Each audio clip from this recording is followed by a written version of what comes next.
মানুষ যখন প্রবাহমান জলধারায় দাঁড়ায় তখন সে শুধু প্রকৃতির সৌন্দর্য দেখে না, সে নিজের ভেতরটাকেও খুঁজে পায়। নদীর ঢেউয়ের এক একটি শব্দ যেন অদৃশ্য কোনো প্রশ্ন ছুড়ে দেয়। তুমি কি কেবলই চলমান, নাকি স্থিরতার খোঁজে? নদী কখনো থেমে থাকে না। বর্ষায় তার রূপ ভয়ঙ্কর, শুকনো মৌসুমে সে শান্ত, কিন্তু প্রবাহ থামে না। এটাই জীবনের রূপক। মানুষ যতই বাঁধ দিক, প্রবাহিত জলরাশি কোনো না কোনো পথে গন্তব্যের দিকে ছুটে চলে। ঠিক তেমনি মানুষও যত বাধাই পাক, জীবনের প্রবাহ থেমে থাকে না। প্রবাহিত জলধারা শেখায়, বাঁচতে হলে চলতে হবে, থেমে থাকলে মৃত্যু অবশ্যম্ভাবী।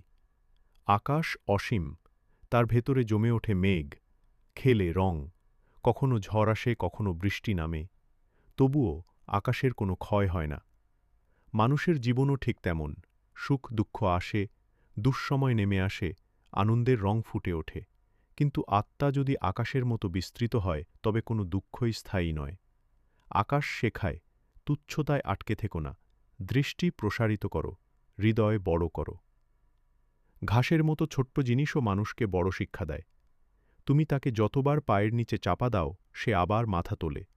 সে রাগ করে না, প্রতিশোধ নেয় না, বরং আরও সবুজ হয়ে ওঠে।